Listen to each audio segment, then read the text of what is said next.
The Jesse Blake Sports Report with Jesse Blake.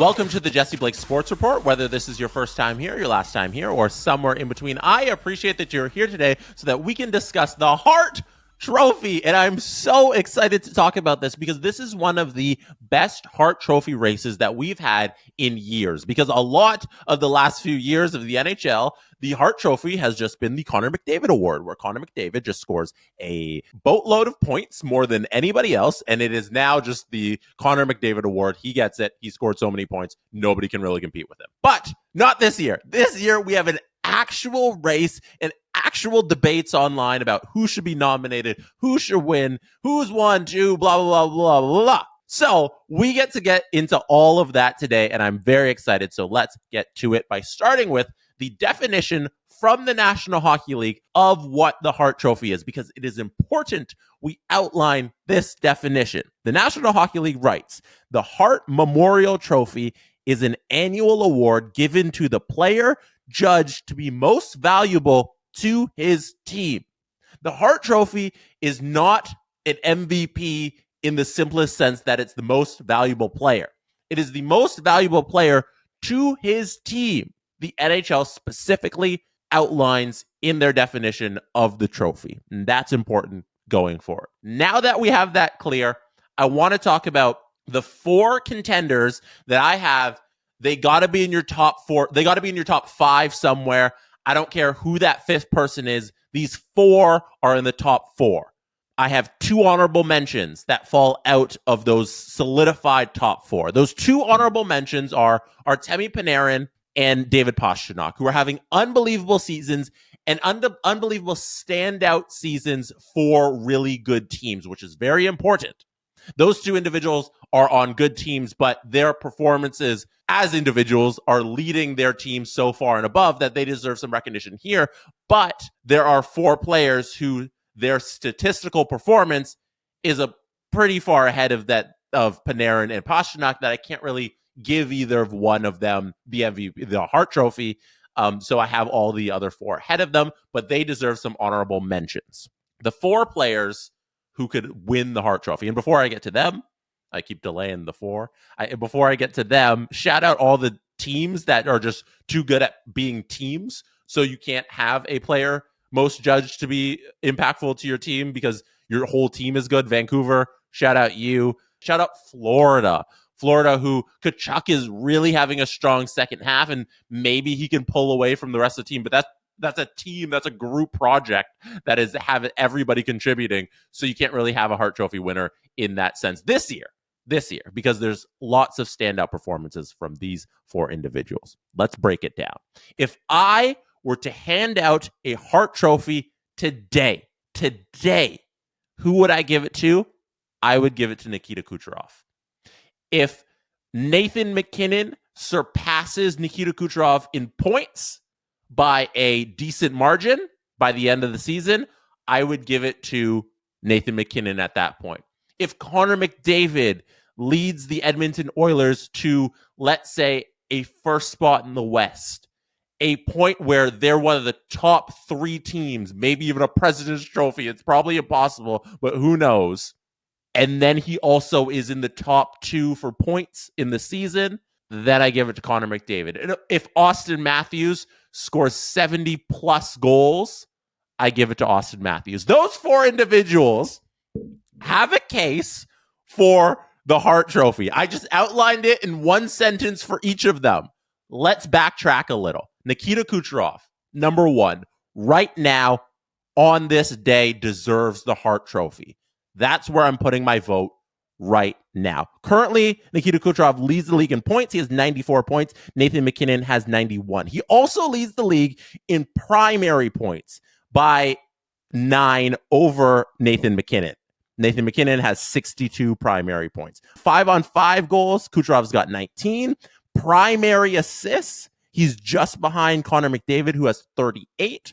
Kucherov's got 35. Expected goals is 28, so he's far above his 36 goals in terms of his expected goals. But this is where I think Nikita Kucherov deserves the Hart Trophy right now.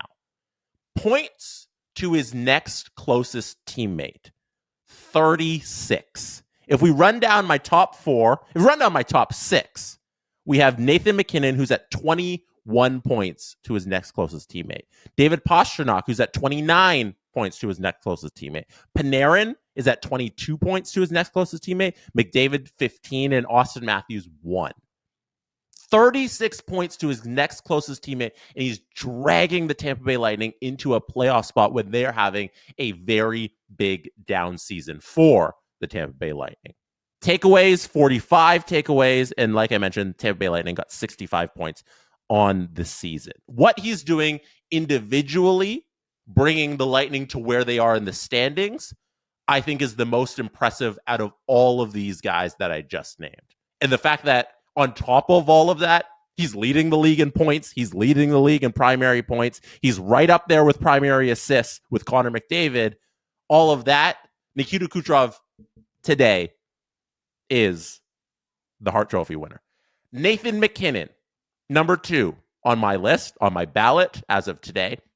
Nathan MacKinnon deserves the Hart Trophy if his performance keeps going up and it passes from a pure stat standpoint what Nikita Kucherov is doing, because Nathan MacKinnon has a very similar argument to Nikita Kucherov. That is a one-line team. It's something we say consistently over and over and over again on the Steve Dangle podcast, because it's something that producer Drew, our producer at SDPN, got into our heads, who's a huge Avs fan, that the Colorado Avalanche are right now being dragged along by Nathan MacKinnon and his line. They have no other weapons. They are such a depleted force, but they are looked at as one of the strongest teams in the National Hockey League because of this one individual and what he's doing with his line.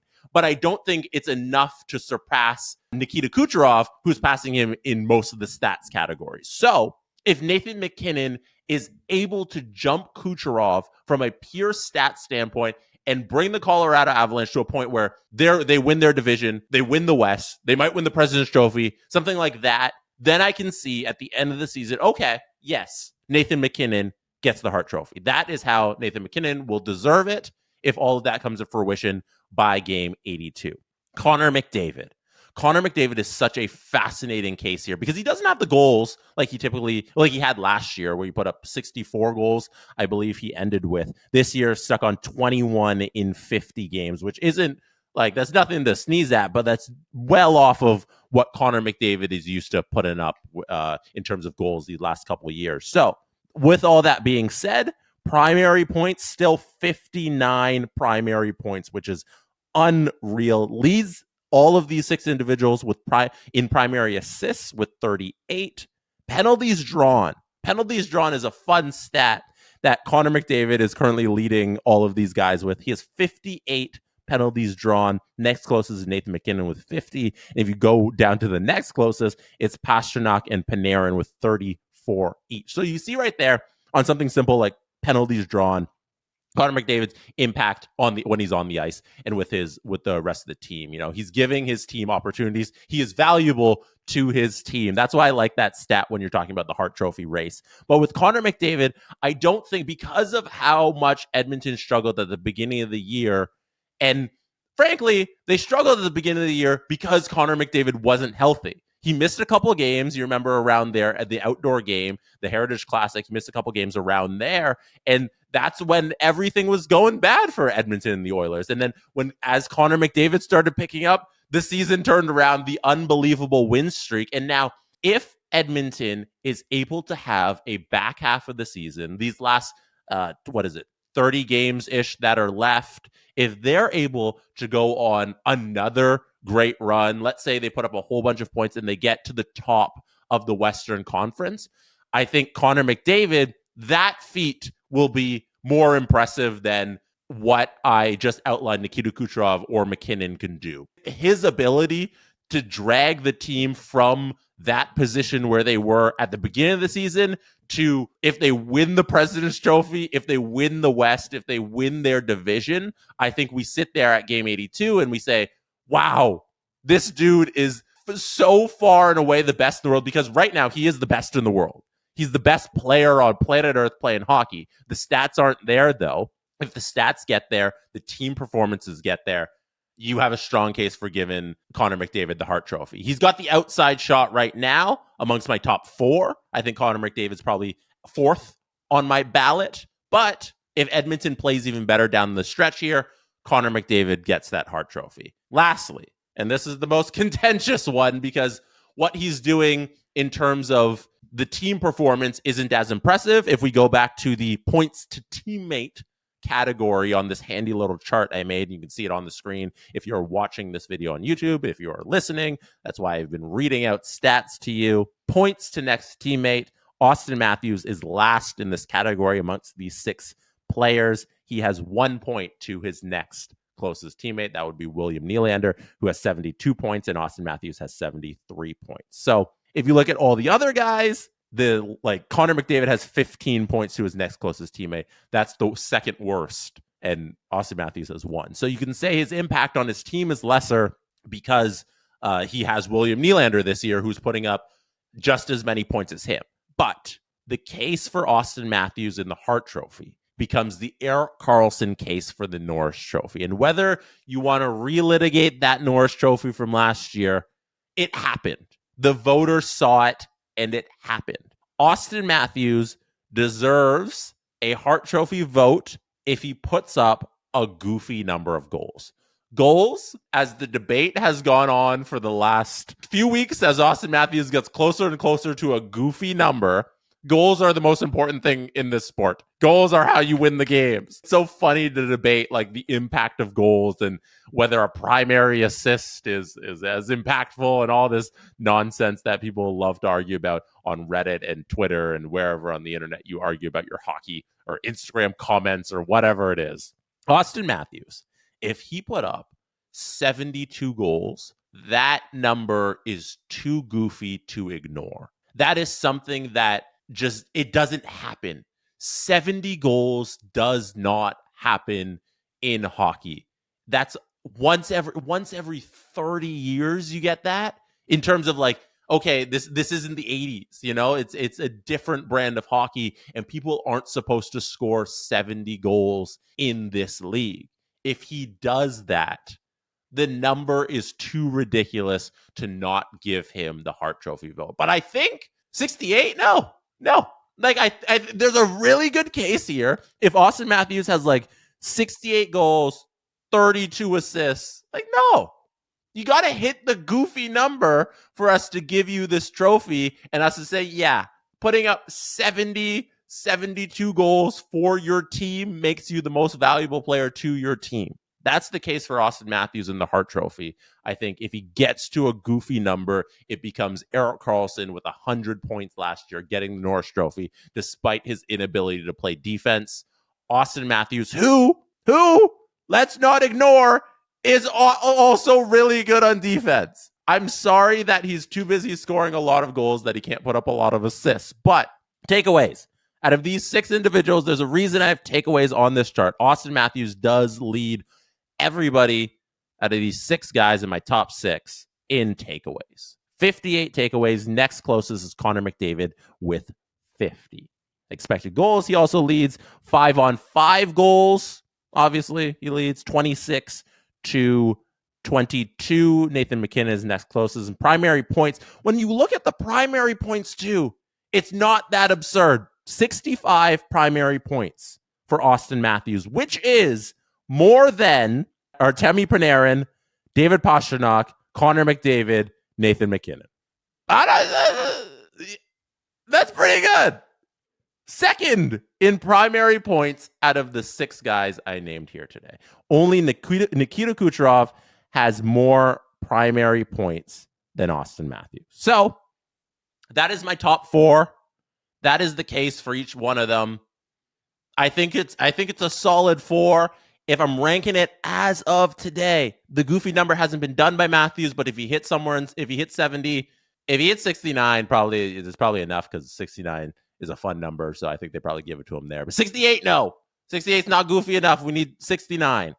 Kucherov, McKinnon, Matthews, McDavid, Pasta, Panarin. As of today is my top 6. But all of that can change. Who's your vote? Let me know in the comments. Let me know on Twitter. Let me know on Instagram. Let me know wherever you connect with the show. Don't forget to like this video if you're watching it on YouTube. Subscribe to the channel. I always appreciate when you subscribe. Give this podcast a 5-star rating on whatever podcast app you are listening to. I appreciate that. I will see you again very soon. Could be anywhere in the world you should be listening or watching this right now. And I appreciate you. Who you got for the Hart Trophy? Let me know. And that is how it's done. The Jesse Blake Sports Report with Jesse Blake. Jesse Blake, the guy that likes to hear his name twice in one sentence. Sure, I know him. No, he doesn't have an ego at all.